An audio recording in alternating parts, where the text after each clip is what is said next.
சாய்ராம். சாய் சச்சரிதம் அத்தியாயம் 10. அற்புத அவதாரி ஸ்ரீ சாயி. ஸ்ரீ சாயிபாபா யோக பியாசத்தில் அதிநிபுணராக விளங்கினார். 6 அபியாசங்களில் தௌதி 3 அகலம் மற்றும் 22 நீளமான துணியால் வயிற்றை சுத்தமாக்குவது. கண்ட யோகம் உடலின் அவயங்களை தனித்தனியாக்கி பின்பு அவைகளை சேர்த்தல், சமாதி போன்றவை அடங்கும். அவர் ஹிந்து, ஆனால் தோற்றத்தில் முஸ்லீமாகவே இருந்தார். யாருமே அவரை இந்து என்றோ முஸ்லிம் என்றோ நிச்சயமாக கூற முடியாது. அவர் இந்துக்களின் ராம நவமியை முறையாக கொண்டாடினார். முஸ்லிம்களின் சந்தனக்கூடு உற்சவத்தையும் கொண்டாடினார். அவர் உற்சவ சமயத்தில் மல்யுத்தம் ஏற்பாடு செய்து வெற்றி பெற்றவருக்கு பரிசுகளை வழங்கினார். அவர் கோகிலாஷ்டமியையும் ஆடம்பரமாக கொண்டாடினார். ஈத் பண்டிகையை வந்தபோது அவர் இஸ்லாமியர்களை மசூதியில் நமாஸ் படிக்க அழைத்தார். அவர் இஸ்லாமியர் என்றால் இந்து முறைப்படி காது குத்தியிருந்தார். அவரை இந்து என்றால் அவர் சுன்னத் என்ற முறையை ஆதரிப்பவராக இருந்தார். நானா சாஹிப் சந்தோகர் பாபாவை மிக நெருக்கத்தில் பார்த்தவர். அவர் பாபாவிற்கு சுன்னத் நடக்கவில்லை என்கிறார்.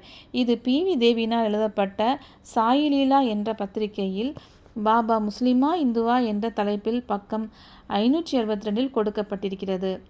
அவரை இந்து என்று கூறலாம் என்றால் அவர் மசூதியில் வாழ்ந்து வந்தார். முஸ்லிம் என்றால் இந்துக்களைப் போல் அக்னி வளர்த்து வந்தார். மாவு அரைப்பது, சங்கு மணி முழங்குவது, யாகம், அன்னதானம், அர்க்கிய பூஜை ஆகியவை இஸ்லாமியர்கள் எதிர்க்கும் செயல்களாகும்.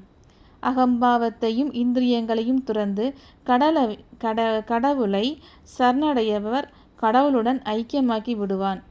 அப்பொழுது அவனுக்கு எந்த விதமான ஜாதி பேதமும் தோன்றுவதில்லை. அவர்கள் ஜாதி மற்றும் பிராணிகளில் எந்த வித்தியாசமும் பார்ப்பதில்லை. இஸ்லாமிய தலைவர்களுடன் அவர்கள் மாமிசம், மீனும் கூட உண்பார்கள். அவர் உணவில் நாய் வாய் வைப்பதை கூட அவர்கள் எதிர்ப்பதில்லை. சாயி பாபாவும் இம்மாதிரியான அற்புத அவதாரமாகத்தான் திகழ்ந்தார். பாபா சச்சிதானந்தமாக விளங்கினார். அவர் மேன்மையை பற்றியும் ஒப்பற்ற தன்மையை பற்றியும் யார்தான் விவரிக்க முடியும்? அவர் பாத கமலங்களை அடைந்தவர். அவர் தரிசனம் பெற்றிருக்கிறார்கள். பல துறவிகள், சாதகர்கள் மற்றும் முக்தியை விரும்புகிறவர்கள் பாபாவிடம் வருவது வழக்கம்.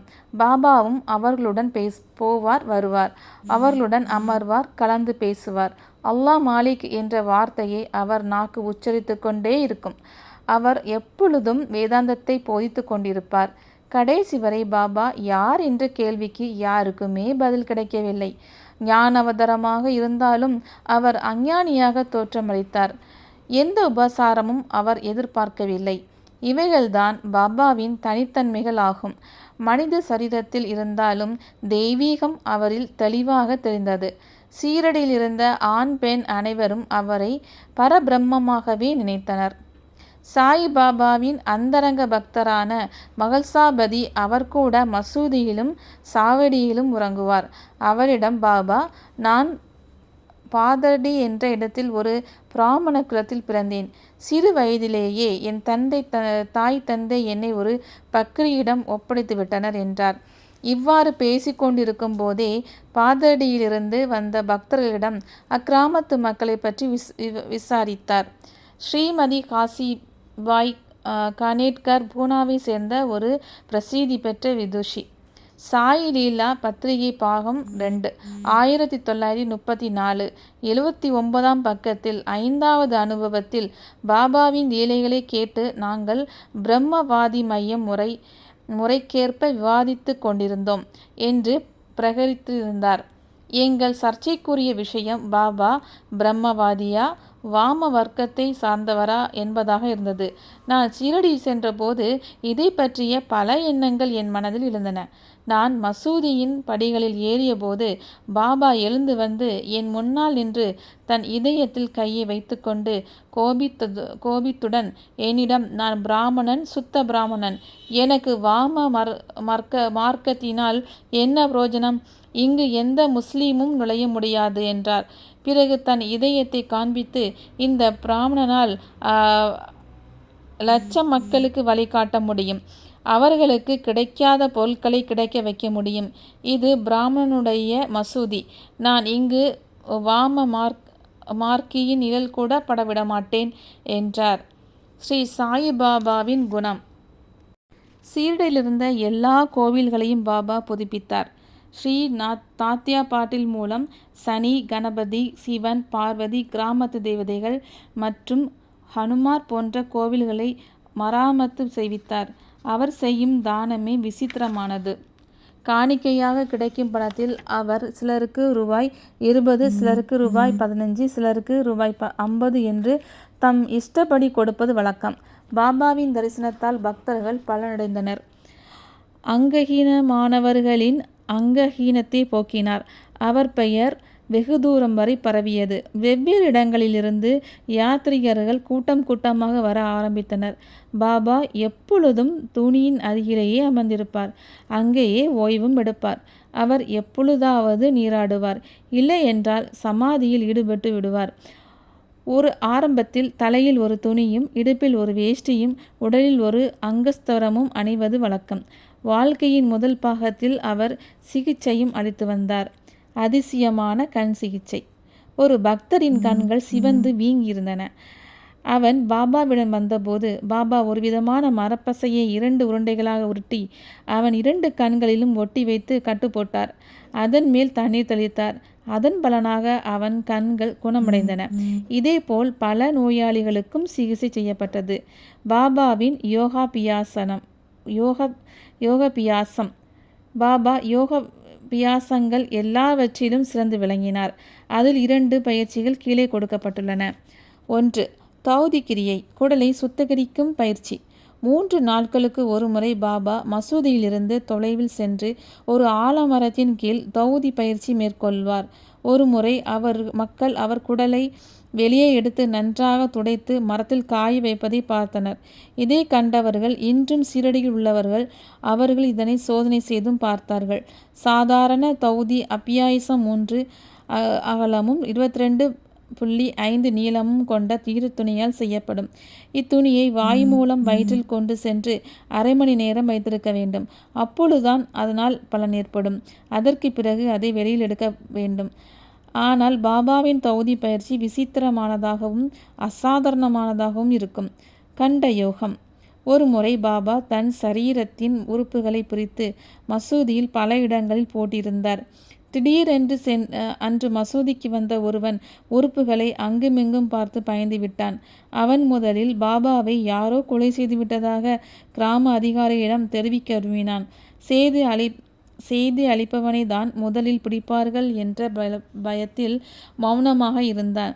மறுநாள் மசூதியில் பாபாவை பழையபடி பார்த்தபோது ஆச்சரியத்தில் ஆழ்ந்துவிட்டான். பாபாவின் சர்வ வியாபி தன்மையும் இரக்கமும். இது 1910 நிகழ்ந்த சம்பவம். தீபாவளியன்று பாபா துணியின் அருகில் அமர்ந்திருந்தார். அதில் சிராய்களை போட்டு கொண்டிருந்தார். நெருப்பிலிருந்து ஜுவாலைகள் எழும்பிக் கொண்டிருந்தன. சிறிது நேரத்திற்கு பின் அவர் சிராய்களை இடும்போது அதில் தம் கையை விட்டுவிட்டார். கை நன்றாக எரிந்துவிட்டது. மாதவ் என்ற சேவகனும் மாதவ்ராவ் தேஷ்பாண்டேயும் பாபாவின் அக்னியில் கையிடுவதை பார்த்து ஓடி வந்து அவர் கையை வெளியெடுத்தனர். மாதவ்ராவ் பாபாவிடம், தேவா, நீங்கள் ஏன் இவ்வாறு செய்தீர்கள் என கேட்டார். அதற்கு பாபா அமைதியாக, இங்கிருந்து தூரத்தில் ஒரு கோல்கர் வேலை செய்யும் பெண்மணி அடுப்பை எரித்து கொண்டிருந்தாள்.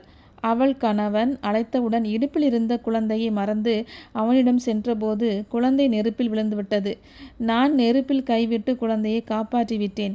எனக்கு என் கை எரிந்த வருத்தமில்லை. ஆனால் குழந்தையை காப்பாற்றியதன் திருப்தி உள்ளது. ஒரு பச்சை குழந்தை உயிர் தப்பியது. குஷ்டரோகியின் சேவை. மாதவ்ராவ் தேஷ்பாண்டே மூலமாக பாபா கையெறிந்ததை அறிந்து காக்கா சாஹிப் சாந்தோர்கள் பாம்பேயில் பிரசித்தி பெற்ற டாக்டர் பரமானந்தை மருந்து, களிம்பு மற்றும் கட்டுப்போட துணி ஆகியவற்றை எடுத்துக்கொண்டு விரைவாக சீரடி வந்து சேர்ந்தார். அவர் பாபாவிடம் டாக்டர் பரமானந்தை அவர் கையை பரிசோதித்து மருந்து போட அனுமதி கேட்டார். அதை பாபா ஏற்கவில்லை. கை எறிந்தவுடன் ஒரு குஷ்டரோகி பக்தரான பாக்கோஜி சிந்தர் என்பவர் அவர் கையில் கட்டு போட்டு வந்தார். தினமும் எரிந்த இடத்தில் நெய் தடவி அதற்கு மேல் ஒரு இலை வைத்து பின் அழுத்தமாக கட்டு போடுவது அவர் வேலையாக இருந்தது. காயம் சீக்கிரம் குணமடைவதற்காக நானா சாஹிப் சாந்தோர்கர் கட்டை அவிழ்த்து பரமானந்திடம் சோதனை செய்து சிகிச்சைக்கு அனுமதி அளிக்குமாறு பாபாவிடம் பல தடவை அனுமதி கேட்டார். டாக்டரும் அவரிடம் பல முறை வேண்டினார். அல்லாஹ் தான் நம் டாக்டர் என்று கூறி அவர்கள் வேண்டுகோளை நிராகரித்து விட்டார். டாக்டர் பரமானந்தின் மருந்து வெளியில் எடுக்கப்படவே இல்லை. ஆனால் டாக்டருக்கு பாபாவை தரிசனம் செய்யும் நல்ல வாய்ப்பு கிடைத்தது. பாக்கோஜிக்கு மருந்து போட அனுமதி கிடைத்தது. சில தினங்களுக்கு பிறகு காயம் குணமடைந்தவுடன் எல்லா பக்தர்களும் ஆனந்தமடைந்தனர். வலி பாக்கி இருக்கிறதா இல்லையா என்று யாராலும் தெரிந்து கொள்ள முடியவில்லை. பாபா சமாதியடையும் வரை பாபாவின் கையில் நெய் தடவி கட்டு போடும் நிகழ்ச்சி முறையாக நடந்து வந்தது.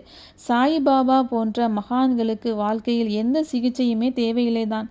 பக்தர்கள் அன்பின் காரணமாகவே பாக்கோஜியின் அந்த சேவை தடையில்லாமல் இருக்கப்பட்டது. ஹூபா லோண்டி பாக்ஸ் போகும்பொழுது பாக்கோஜியும் குடை எடுத்துக்கொண்டு அவர் கூடவே செல்வார். தினமும் காலையில் பாபா துனியின் அருகில் உட்கார வருவதற்கு முன்பே பாக்கோஜி தம் வேலையை ஆரம்பித்து விடுவார். அதனால் குஷ்டரோகத்தினால் பாதிக்கப்பட்டிருந்தார். விரல்கள் அழுகிவிட்டன. உடம்பில் சீல் நிறைந்திருந்தது. அதனால் துர்நாற்றமும் ஏற்படலாயிற்று. வெளியில் பார்க்க துர்பாக்கியசாலியாக தோன்றினாலும் பாபாவின் முக்கிய சேவகனாக இருந்ததால் உண்மையில் அவர்தான் மிகவும் அதிர்ஷ்டசாலியாகவும் ஆனந்தமாகவும் இருந்தார். பாபாவின் நன்மையினால் அவருக்கு பூரண லாபம் கிடைத்தது. சிறுவன் காபர் தேயின் பிளேக் நோய். ஸ்ரீமதி காபர்தே தனது சிறிய மகனுடன் பல நாட்கள் சீரடியில் இருந்தார். சிறுவன் அதிக காய்ச்சலால் பாதிக்கப்பட்டிருந்தான். அவனுக்கு பிளேக் நோயினால் கட்டியும் ஏற்பட்டிருந்தது. திருமதி காபர்தே பீதியடைந்து கவலைப்பட்டு அமராவதி திரும்ப நினைத்தாள். மூலையில் பாபா காற்று வாங்க வாடாவின் அருகில் சென்று கொண்டிருந்தபோது அவரிடம் திரும்பி செல்ல அனுமதி கேட்டாள். அவள் நடுங்கிய குரலுடன், என் அன்பு மகன் பிளேக் நோயால் பாதிக்கப்பட்டிருக்கிறான். ஆதலால் நான் வீடு திரும்ப விரும்புகிறேன் என்றார். பாபா அவளிடம் அன்புடன், ஆகாயத்தில் மேகங்கள் மறைந்திருக்கின்றன, அவை அகன்றவுடன் ஆகாயம் தெளிவாகிவிடும் என்றார். அவ்வாறு கூறிக்கொண்டே அவர் தம் அங்கியை இடுப்பு வரை தூக்கி அங்கிருந்த 4 கட்டிகளை அங்கிருந்தவர்களுக்கு காட்டி, பாருங்கள், பக்தர்களுக்காக நான் எவ்வளவு கஷ்டப்படுகிறேன். அவர் கஷ்டங்கள் என்னுடைய கஷ்டங்கள் தான் என்றார். பண்டரிபுர யாத்திரை. நானா சாஹிப் சாந்தோர்கள் பாபாவின் பரமபக்தர். அவர் தேசத்தில் நத்துர்பாரில் தாசில்தாராக இருந்தார். அவருக்கு பண்டரிபுரத்திற்கு வேலை மாற்றம் கிடைத்தது. அங்கு சென்று சீக்கிரம் வேலையில் சேர வேண்டியிருந்ததால் யாரிடமும் கூறாமல் அவர் சீரடி வந்துவிட்டார். அவர் தமது பண்டரிபுரம் சீரடி வந்து தமது விட்டோபாவை பாபா வணங்கி செல்ல விரும்பினார். பாபாவிடம் எதை மறைக்க முடியும்? அவர் சர்வ ஞானியாக இருந்தார். நானா சாஹிப் நீம் கிராமம் சென்றபோது பாபா மஹசாபதி, அவ்வா சிந்தே மற்றும் காசிராமுடன் பேசிக்கொண்டிருந்தார். அப்பொழுது மசூதியில் மௌனம் நிலவியது. திடீரென்று பாபா, 4 பேரும் சேர்ந்து பஜனை செய்யலாம், பண்டரிபுர கோவிலில் கதவு திறந்து விட்டது என்றார்.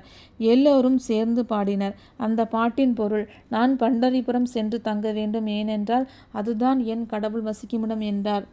பாபா முதலில் பாடினார். பக்தர்கள் அதை மறுபடியும் பாடினார்கள். சிறிது நேரத்தில் நானா சாஹிப் தம் குடும்பத்துடன் அங்கு வந்து பாபாவை வணங்கினார்.